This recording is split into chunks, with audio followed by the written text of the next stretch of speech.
reportagem da Princesa conversa agora com a psicóloga Priscila Rocha, que vai falar para a gente da importância desse mês de conscientização do autismo, que é o mês de abril. Dia 2 é considerado o Dia Mundial do Autismo, mas o mês de abril inteiro é voltado para ações de conscientização do autismo. Bom dia, Priscila.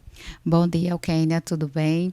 Isso mesmo, o mês de abril ele é voltado para a conscientização para as famílias e principalmente para as escolas. No primeiro ano de vida é possível identificar como está sendo o desenvolvimento da criança, desde social, comunicação, desenvolvimento motor. Então, antes dos 3 anos, é possível identificar precocemente. E estudos identificam que, quando a intervenção precoce ela ocorre, maior a qualidade de vida para aquela criança e a família.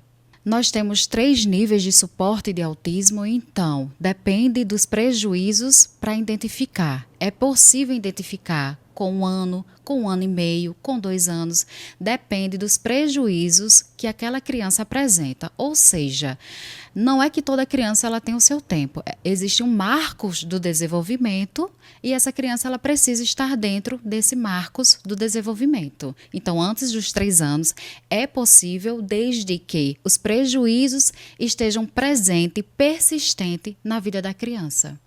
Quais são as principais características que a gente pode dizer que podem causar, a princípio, preocupação dos pais para que possam procurar um profissional? Déficit na comunicação, na linguagem, o déficit social, a interação, comportamentos repetitivos e restritos. Esses são os mais aparentes que tanto a escola como a família conseguem identificar. E fechando o diagnóstico, né? Quando essa família já tem o diagnóstico de autismo, como proceder, né? O que é mais importante nesse primeiro contato que os pais possam fazer nesse momento?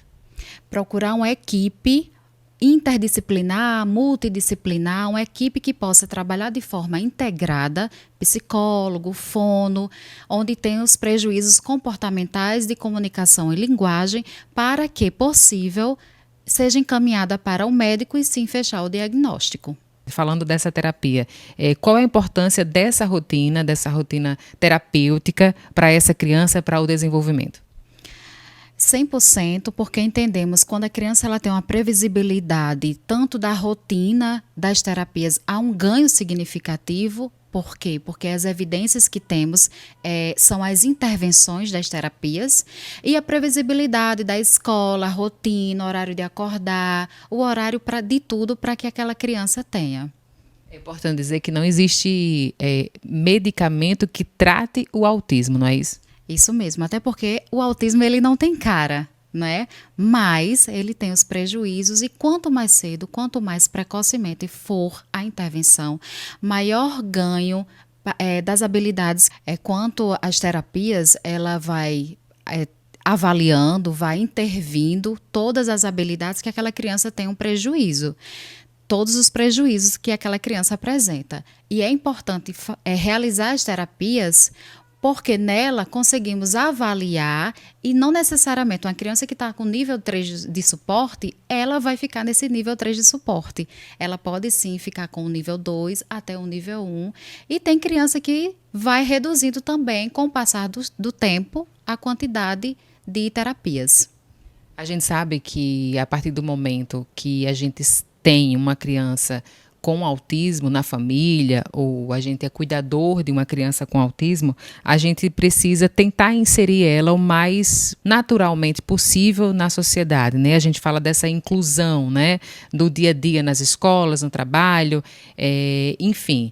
Mas a gente precisa aprender a lidar com os comportamentos desafiadores para que essa criança, essa pessoa, ela possa estar cada vez mais tendo a sua autonomia e convivendo em sociedade de forma natural. Isso mesmo. E nas terapias, não atendemos apenas a criança, mas atendemos as famílias. Por quê? Porque precisamos orientar, precisamos levar conhecimentos para as famílias, no qual elas possam lidar com os comportamentos desafiadores. muitos casos de pessoas adultas que estão se descobrindo, que estão recebendo o diagnóstico de autismo, né? Como é que a gente pode lidar com isso? Você, que na fase adulta recebeu esse diagnóstico, como é que pode começar essa terapia, já porque ela é importante em qualquer idade? Sim, exatamente. Então, um adulto que recebe tardio o diagnóstico foi uma criança realmente que não teve as intervenções, infelizmente, mas com esse diagnóstico ele consegue também procurar terapias com profissionais que atendam o público adulto.